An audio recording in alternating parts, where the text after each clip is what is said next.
로마서 14장 19절부터 23절의 말씀을 보겠습니다.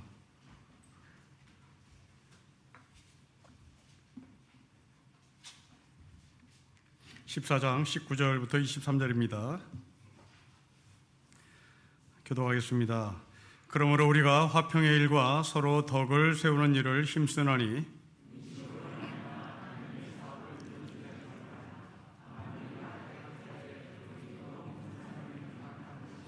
고기도 먹지 아니하고 포도주도 마시지 아니하고 무엇이든지 너의 형제로 꺼리끼게 하는 일을 아니함이 아름다우니라.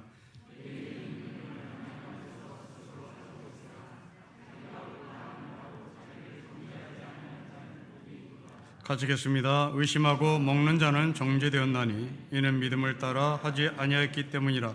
믿음을 따라 하지 아니하는 것은 다 죄니라. 아멘.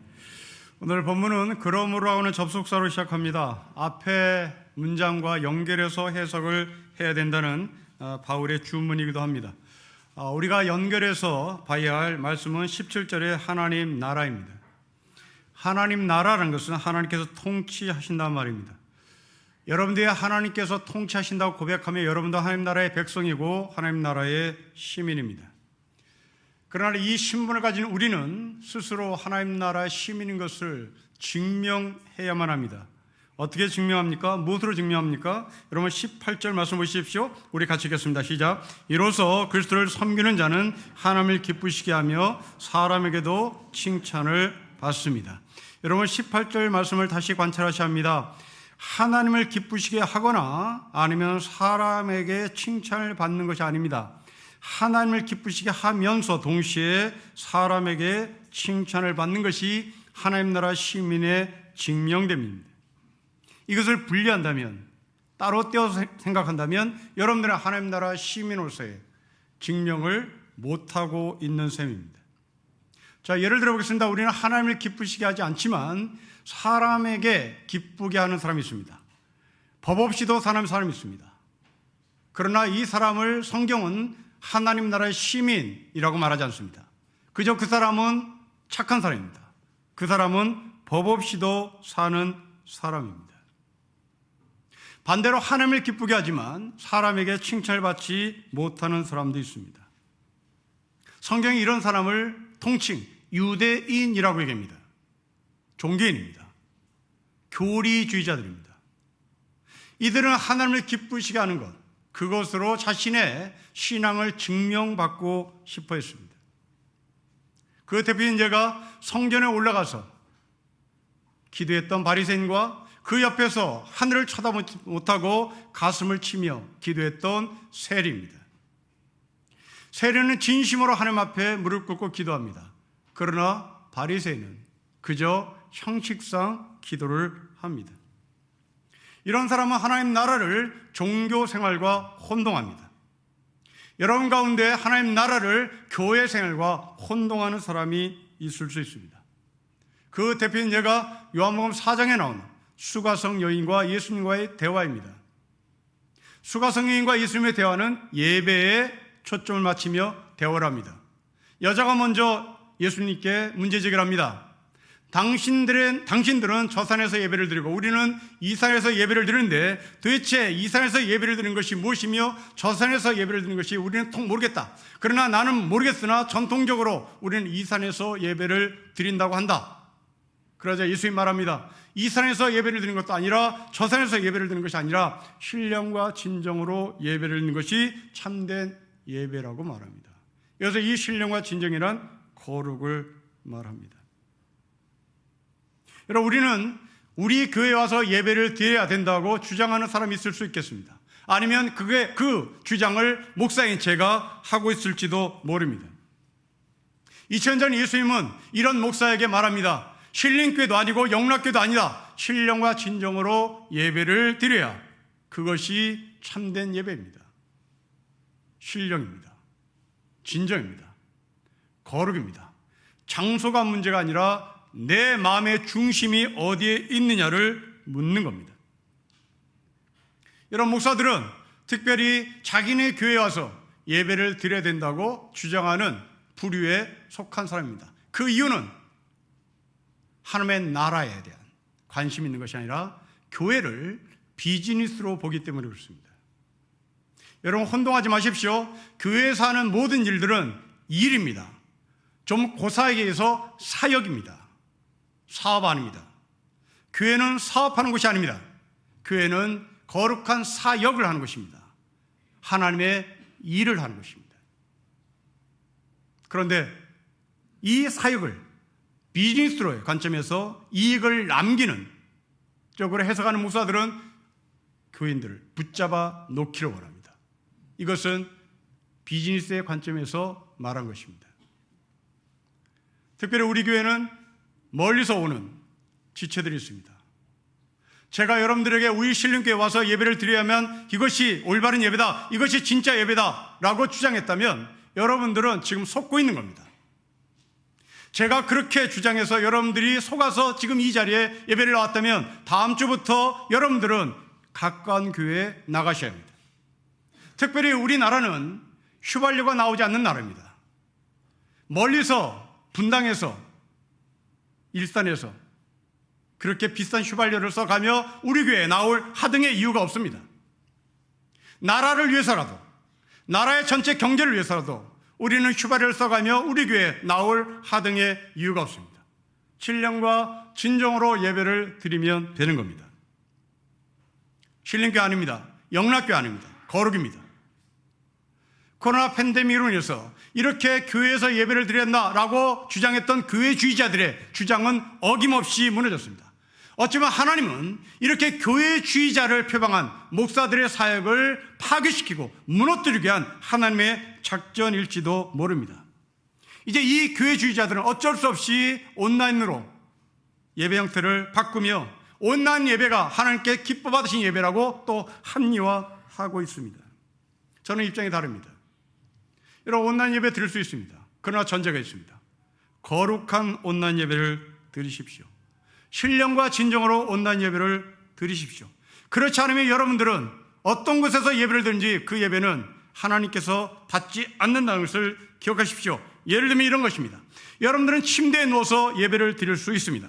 온라인으로 지금 침대에 누워서 예배를 드리는 신령교회 교인이 있을 수도 있습니다. 그러나 여러분, 침대를 깨끗이 정리한 후에 예배를 드리십시오. 어젯밤에 잤던 그 모습 그대로 침대에 누워서 예배를 드리는 것은 거룩이 아닙니다. 여러분, 거룩이란 구별입니다. 거룩이란 구별을 한다는 의미입니다. 어젯밤에 입었던 옷을 그대로 입은 채 침대에서 뒹굴며 예배를 드린다면 여러분들은 구별된 예배가 아닙니다. 아침에 출근할 때 세탁된 옷을 갈아입는 것이 인간이 갖고 있는 기본 예의입니다. 아침에 출근할 때 세탁한 옷을 입는 것이 기본 예의듯이 여러분들이 침대에서 뒹굴며 예배를 드리는 것 좋습니다. 그러나 침대를 청소하고 예배를 드리십시오.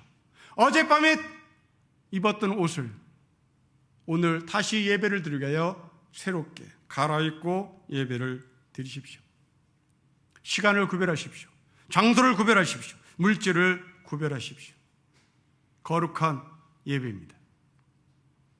또한 거룩한 예배는 18절에서 말씀하신 것처럼 이웃에게도 칭찬을 받아야 하는 것이 바로 직명됨의 예배입니다. 이런 18절 말씀을 다시 읽겠습니다. 시작. 이로써 그리스도를 섬기는 자는 하나님을 기쁘시게 하며 사람에게도 칭찬을 받습니다.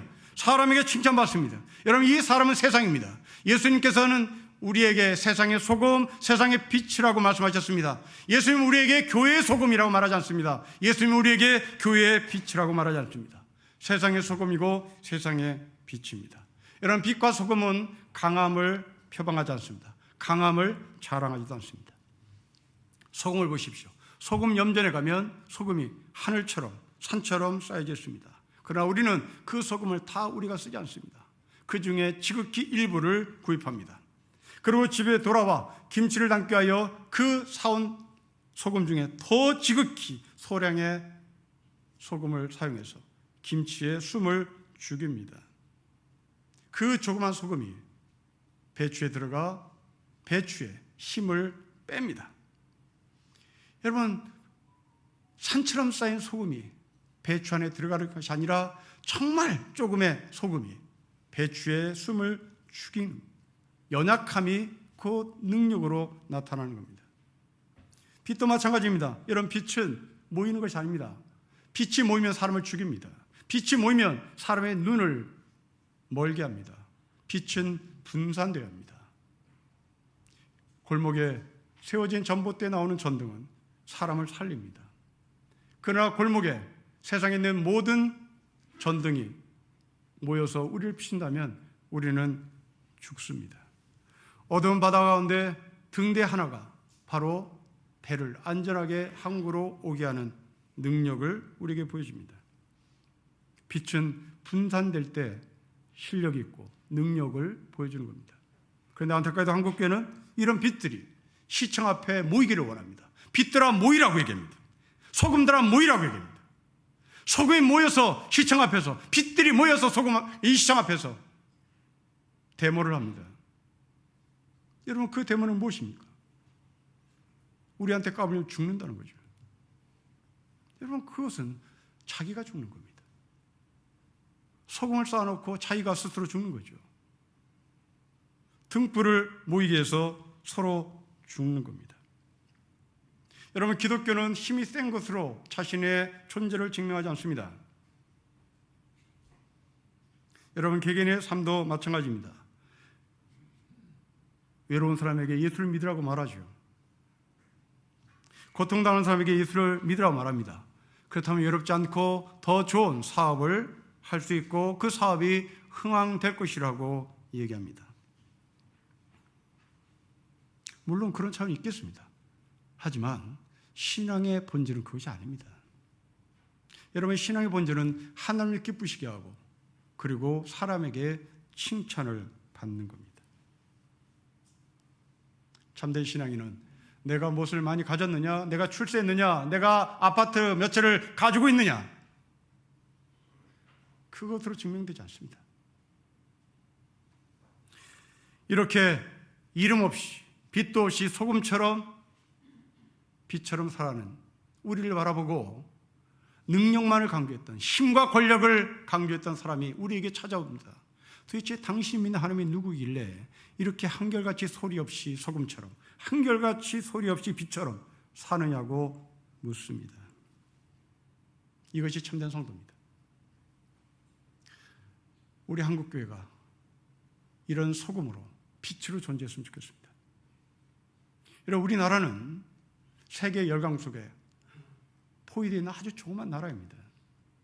강대국 하지만 분명히 한계가 있는 강대국입니다. 우리가 제 아무리 강대국이 된들 중국만큼 되겠습니까? 군사대국이 된들 러시아만큼 하겠습니까? 그냥 한계가 있는 거죠. 그 한계를 인정하지 않고 우리가 중국처럼 러시아처럼 미국처럼 돼보겠다 덤벼들면 결국 누군가가 우리를 밟아버립니다. 그게 미국일지도 모릅니다. 그게 중국일지도 몰라요. 또 한 번의 고달픈 역사가 우리 한반도 땅에 그대로 재현될지 모릅니다. 우리의 딸들이 정신대로 끌려갈지 몰라요. 우리 아버지처럼 월남전에 참여할지 모릅니다. 이게 힘을 자랑하는 사람들의 절망스러운 현실입니다. 힘을 자랑하는 것이 아닙니다. 연약함을 자랑하는 겁니다. 우리나라의 연약함에도 불구하고 끝까지 하나님을 신뢰하며 나가는 나라가 될 때 우리는 강대국의 포위에서도 하나님이 주신 하늘의 평안을 서로 나누며 살 것입니다. 우리 신림교회는 서울의 변두리에 있습니다. 숫자 노름하는 교회가 아니라 끊임없이 한결같이 소금처럼 빛처럼 하나님을 섬기는 교회가 될 때 이 교회가 비로소 능력이 있는 교회가 되는 겁니다. 힘을 자랑하는 하나님의 백성을 그만합시다. 숫자 노름하는 교회의 현실을 따라가지 마십시다. 군사대국, 경제대국이 우리의 꿈인 것처럼 포장하지 마십시다. 제 아무리 경제대국이라 할지라도, 군사대국이 되고 싶어 할지라도 우리는 미국을 따라갈 수 있습니다. 중국의 군사력을 따라갈 수가 없습니다. 우리는 다른 길을 찾아야 합니다. 우리는 생명의 길을 찾아야 하는 겁니다. 우리는 의와 평강과 희락의 길을 찾아야 하는 겁니다. 이게 거룩입니다.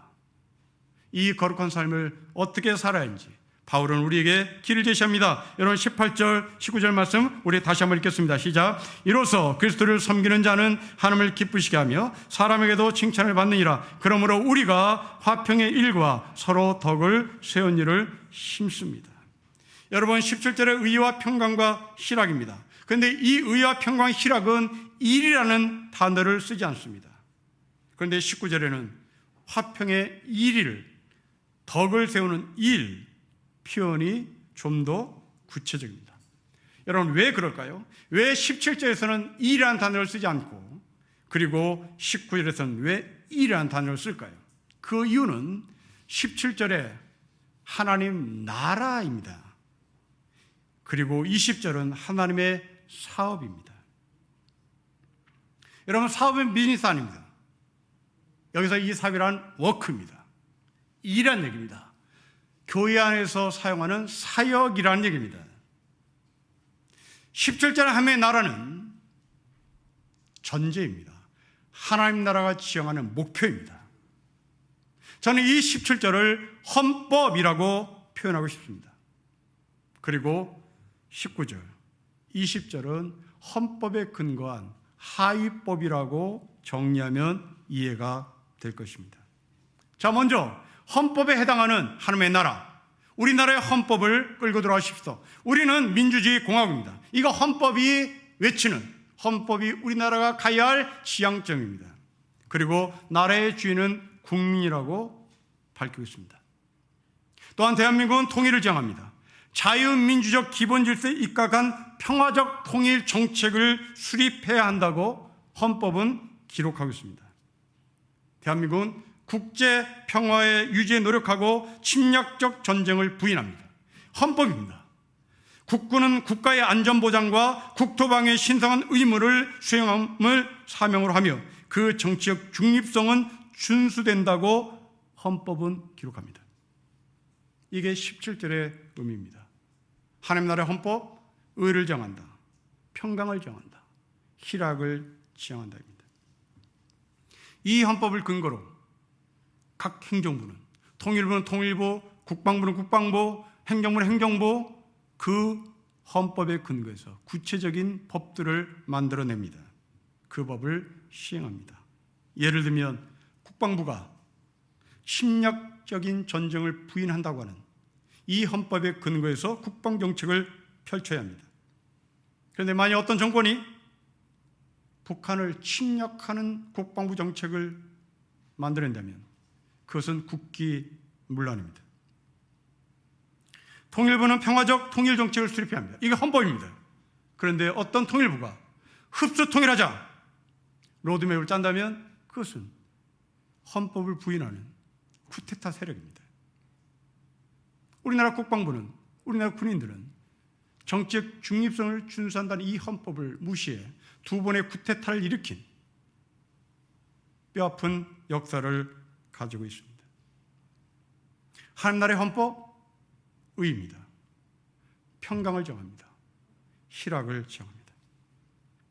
이제 그 헌법에 근거해서 바울은 하위법을 우리에게 제시합니다. 여러분 19절 말씀은 다시 읽겠습니다. 시작. 그러므로 우리가 화평의 일, 서로 덕을 세우는 일입니다. 일입니다. 사역입니다.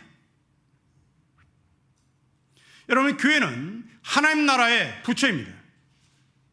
하나님 나라의 부처 가운데 누구는 덕을 세우는, 누구는 화평을 세우는 덕의 미니스트리가 있습니다. 화평의 미니스트리가 있습니다. 화평의 장관이 있습니다. 통일부 장관이 있는 것처럼 덕의 장관이 있습니다. 의와 평강과 희락에 근거해서 덕을 세우는 일, 덕의 부처, 화평을 세우는 화평의 부처가 필요하다는 얘기입니다. 아무리 명분이 좋아도 덕을 세우지 못하면, 화평을 세우지 못하면 그것은 하나님 나라를 거부하는, 하나님 나라를 부정하는 쿠데타 세력이 된다는 얘기입니다.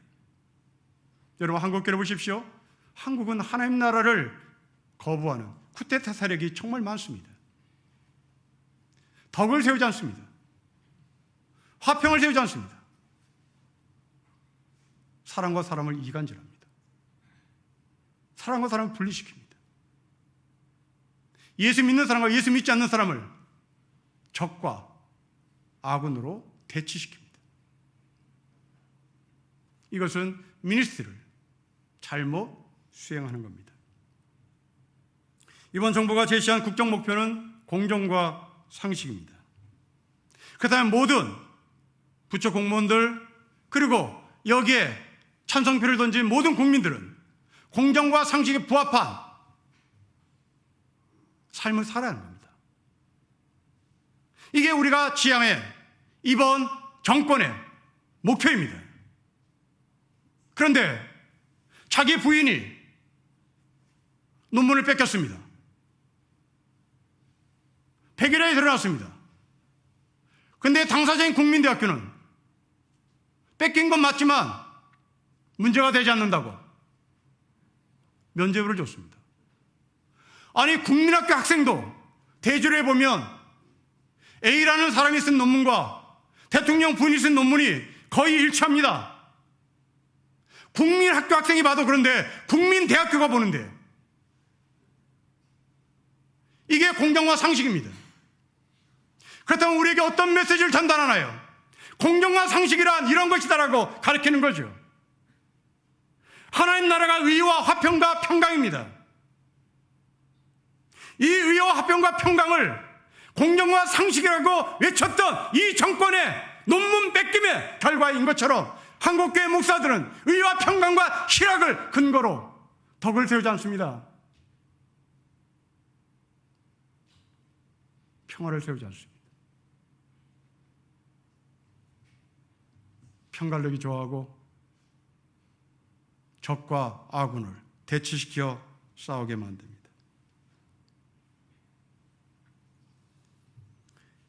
20절과 21절 보십시오. 이렇게 살아야 된다고 얘기합니다. 같이 읽겠습니다. 시작. 음식으로 말미암아 하나님의 사업을 무너지게 하지 말라. 만물이 다 깨끗하되 꺼리낌으로 먹는 사람에게는 악한 것이라. 고기도 먹지 아니하고 포도주도 마시지 아니하고 무엇이든지 너희 형제로 꺼리끼게 하는 일을 아니함이 아름답습니다.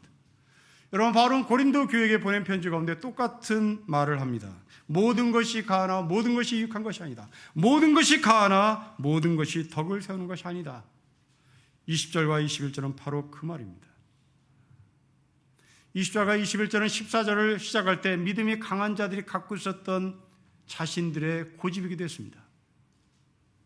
당시에 믿음이 강한 사람들은 믿음이 강하다고 스스로 외쳤던 이 사람들은 제사 음식을 먹어도 아무 리 없다고 사람들에게 자랑을 했습니다. 그 제사 음식을 보고 꺼리낌을 갖고 있는 사람에게 너 믿음이 없다고 손가락질을 했습니다. 그런 사람에게 바울은 덕이 되지 못하니 그것은 하지 말라고 부탁합니다. 여러분 왜 그렇습니까? 상대방에게 유익이 되지 않기 때문입니다. 최근 중에 흥미로운 사실을 하나 알았습니다. 가톨릭 천주교 신부들이 개고기를 그렇게 좋아한다는 글이었습니다. 보신탕을 먹지 못하면 가톨릭 신부의 자격이 없다라고 농담할 정도로 가톨릭 신부들의 개고기 예찬은 끊임이 없습니다. 정말 그런가 확인하고 싶어서 고3 때 같은 반을 지낸 천주교 신부 친구가 있습니다. 그 가톨릭 신부에게 그 친구에게 전화를 해서 확인해 봤습니다. 사실이었습니다. 우리나라 가톨릭 신부들은 개고기를 정말 좋아한답니다. 이 개고기를 좋아하게 된 출발은 정말 아름답습니다. 가톨릭 신부가 프랑스 국적을 가진 가톨릭 신부가 한국에 선교사로 들어왔습니다. 이 가톨릭 프랑스 신부는 프랑스에서 상류 가정에서 엘리트 교육을 받은 사람이었습니다. 조선에 들어와 많은 병치레를 했습니다. 이런 신부가 안타까운 시선을 가진 조선의 캐톨릭 성도들이 자신의 집에서 기르던 황구를 잡아 극진하게 대접했습니다. 놀랍게도 신부는 그 개구리를 먹고 기력을 회복했습니다. 자신이 먹은 고기가 나중에 개구리라는 사실을 알고 굉장히 고통스러워했습니다. 우리가 알듯이 프랑스는 절대로 먹지 않습니다. 혐오합니다. 그런데 이 캐톨릭 신부는 자신의 병을 고쳐보겠다고 그토록 정성스럽게 자신에게 개구리를 대접한 조선의 성도들의 정성을 받아들입니다. 그리고 기꺼이 참여합니다.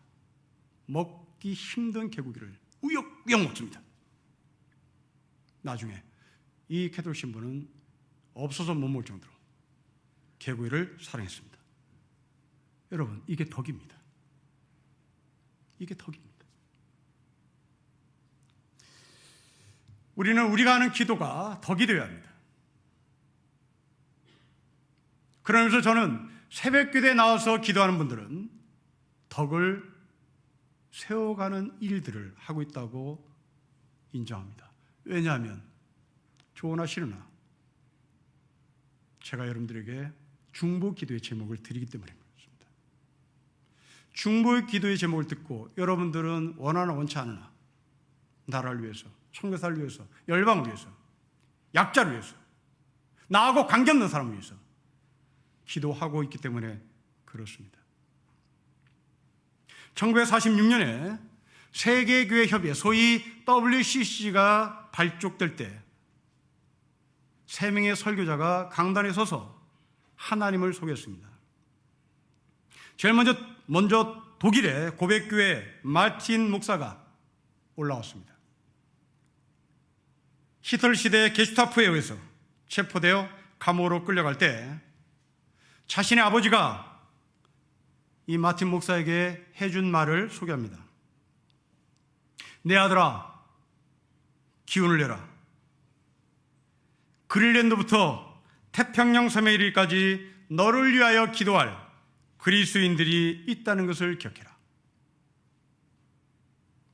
두 번째 강단에 올라온 사람은 일본에서 중국을 점령하고 상해가 정복당했을 때 감옥에 들어간, 신앙 때문에 감옥에 들어간 중국인 성도가 올라왔습니다.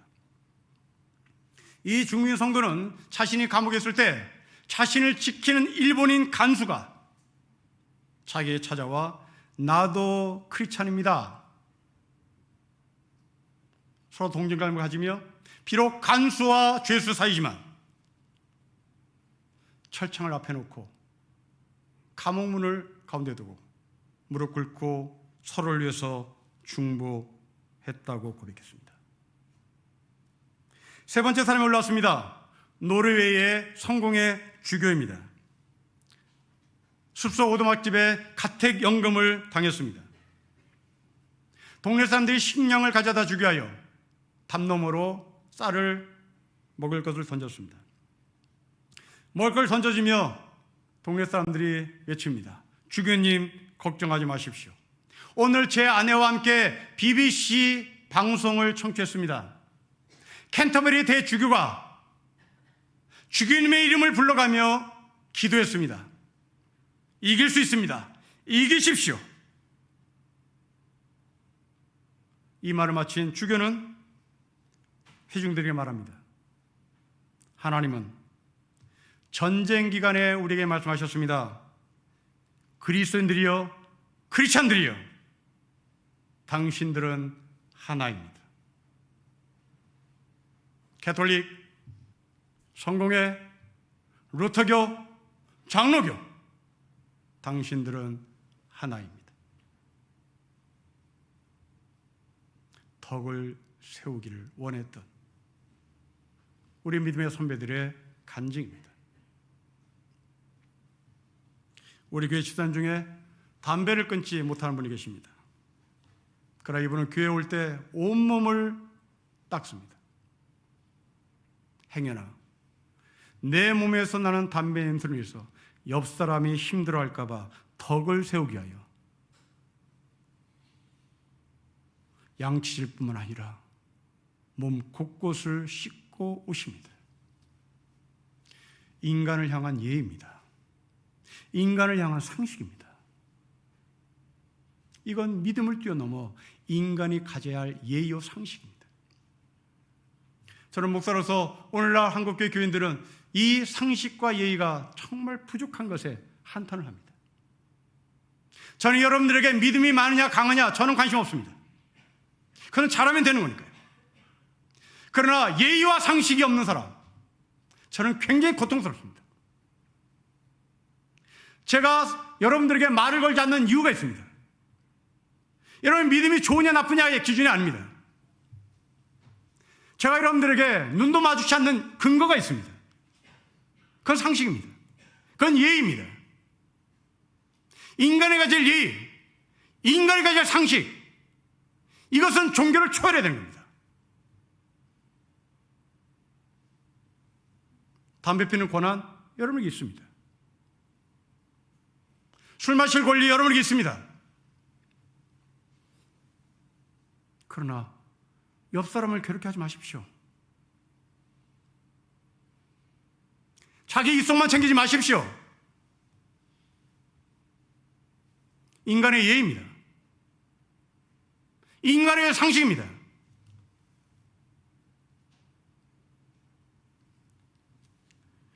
저는 기독교 집안에서 살기 때문에 제사 문화를 전혀 모릅니다. 근데 저에게 어떤 사람이, 우리 일가 친척이죠, 제가 아주 혼을 낸 적이 있습니다. 명절날 어른에게 세배를 하는데 제가 오른손 위에 왼손을 겹쳐서 절을 했습니다. 세배를 했어요. 인사를 했습니다. 불같이 화를 내시면서 오른손 위에 왼손을 올려놓고 절을 하면 이것은 죽은 자에게 하는 거랍니다. 저는 왼손잡이에요. 그래서 왼손이 그냥 본능으로 올라옵니다. 성경이 이런 사람을 뭐라고 얘기할까요? 여러분, 바울의 얘기를 들어보십시다. 여러분, 22절입니다. 가시겠습니다. 시작. 너에게 있는 믿음을 하나님 앞에서 스스로 가지고 있으라. 자기가 옳다는 바로 자기를 정죄하지 아니한 자는 복이 있습니다. 자기가 옳다는 것을 가지고 저를 정죄했습니다. 제가 제사 문화를 알았다면 그렇지 않지요. 아니, 기독교 집안에서 자라서 제사를 드려본 적이 없는데, 제사가 뭔지도 모르는데, 그거와 어느 앞에 세배하는 것과 엎드려서 절하는 것은 똑같으니 저는 그렇게 하는 줄 알았죠. 저를 얻는 그분은 22절의 말씀처럼 자신 스스로를 정죄하고 있는 겁니다. 여러분, 성숙하지 못한 사람이죠. 여러분들 그 유명한 솔로몬의 재판을 기억할 것입니다. 두 여자가 한 아이를 놓고 네 것이니 내 것이냐고 싸우는 겁니다. 우리는 이 솔로몬 재판을 누가 진짜 엄마냐, 누가 가짜 엄마냐로 판단하는데 이 이야기를 씁니다. 당연히 진짜 엄마는 차라리 저 사람 주세요 라고 말하는 사람이죠. 네, 여러분, 이 이야기를 다른 각도에서 보십시다. 누가 진짜 엄마냐, 누가 가짜 엄마냐를 묻지 마시고 이것을 보편적인 관점에서 접근해 보십시오. 누가 성숙한 사람입니까? 누가 더 생명을 존중하는 사람입니까? 이게 가짜인지 진짜냐면 어떤 특정한 사람으로 몰려요. 이건 아무 관계 없습니다, 나하고. 우리는 이런 일 없으니까요. 그런데 이것을 보편화시켜 보십시오. 보편화된 사건으로 접근해 보면 누가 성숙한 사람이냐, 누가 더 상식이 있는 사람이냐, 누가 더 생명에 대한 존중함이 있는 삶으로 바뀝니다. 성도 여러분, 여러분들은 성숙한 사람입니까? 성숙한 사람이 무엇입니까? 여러분, 23절입니다. 같이 읽겠습니다. 시작. 의심하고 먹는 자는 정죄되었나니 이는 믿음을 따라 하지 아니하였기 때문이라. 믿음을 따라 하지 아니한 것은 다 죄입니다. 믿음입니다. 여러분, 성숙은 믿음으로, 그리고 이 믿음은 성숙으로 나타나야 되는 겁니다. 믿음은 보이지 않는 것들의 실상이라고 성경은 기록하죠. 성숙한 사람은 보이지 않는 것에 대한 실상을 기대하고 가는 겁니다. 돈 넣고 돈 먹는 거 아니에요. 여러분, 예수 믿는 것은 돈 먹고 돈 먹기 아닙니다. 보이지 않는 것을 실제화 됐다고 고백하고 그 길을 따르는 겁니다. 저는 이 믿음을 산 사람 예레미야라고 부르고 싶습니다. 여러분, 예레미야는 이스라엘 역사에서 정말 처참한 삶을 살았습니다. 일생 동안 5명의 왕이 바꿔치기 됐습니다. 여러분, 지금처럼 5년에 한 번씩 대통령이 바뀌는 게 아니고 고대 시대의 왕을 한 번 가면 종신 집권입니다. 그런데 5명의 왕이 교체됐다는 것은 그 나라의 역사가 얼마나 고통스러운지를 보여주는 겁니다. 그런 시대에 하나님의 사람으로 부름받던 예레미야, 그 예레미야가 하나님의 말씀을 전합니다. 당시에 성숙지 못했던 종교 지도자들은 예레미야를 신란합니다. 심지어 예레미야를 4번씩 감옥에 집어넣습니다. 그럼에도 불구하고 예레미야는 변절하지 않아요. 예레미야는 포기하지 않습니다. 왜요? 믿음 때문에요. 그 믿음이 무엇입니까? 보이지 않는 것들의 실상이기 때문에 그렇습니다. 사랑하는 성도 여러분, 여러분들은 교회주의자들이 아닙니다. 여러분들은 교인도 아닙니다. 여러분들은 성도입니다. 하나님 나라의 백성입니다. 하나님이 통치하시는 나라의 한 일원입니다. 하나님 나라의 헌법이 있습니다. 의와 평강과 희락입니다. 이제 그 밑에 우리는 각각의 부처로 분을 받았습니다. 누구는 덕을 세우는 장관으로 분을 받았습니다. 누구는 화평을 세우는 장관으로 분을 받았습니다. 그리고 여러분들 그 밑에 행정공무원으로 5급이고 7급이고 9급이 될 수 있습니다. 쿠데타 일으키지 마십니다. 하나님 나라를 뒤지지 마십니다. 하나님 나라의 내용을 채워 가십시다. 믿음으로 사람을 정죄하고 믿음으로 사람을 분리시킬 것이 아니라 덕을 세우고 화평을 세우는 미니스트리, 행정부처의 장관이 바로 우리인 것을 고백하고 이 덕과 화평의 깊이와 넓이를 더해가는 신림교회 성도가 되시기를 주의 이름으로 축복합니다. 기도하겠습니다. 아버지 하나님, 의와 평강과 희락을 기초로 덕의 부처로 화평의 부처로 우리를 불러주셨으니 화평의 장관인 것을, 덕의 장관인 것을, 그리고 거기에 걸맞는 하늘나라의 시민인 것을 알아 우리의 삶의 내용이 더 깊어지고 높아지고 넓어지게 하옵소서. 주 예수 그리스도의 이름으로 기도합니다. 아멘.